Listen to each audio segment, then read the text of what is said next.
How to fix TP-Link extender no internet access. First, check your main router. Connect directly to your router's Wi-Fi and make sure the internet works. If the router has no internet, the extender won't either. Step 2. Restart the router and extender. Unplug your router and extender for about 30 seconds. Turn the router back on first, wait for internet access, then reconnect the extender. Step 3. Move the extender closer. Move the extender closer to your router and test it again. Once working, place it roughly halfway between the router and the Wi-Fi dead zone. Step 4. Check the extender connection. Open the TP-Link Tether app and select your extender. Check that it shows a working connection to your main network.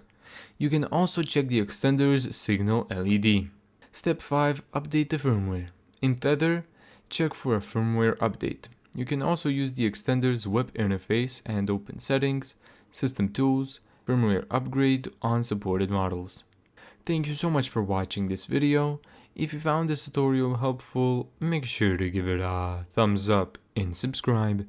And as always, see you in the next video.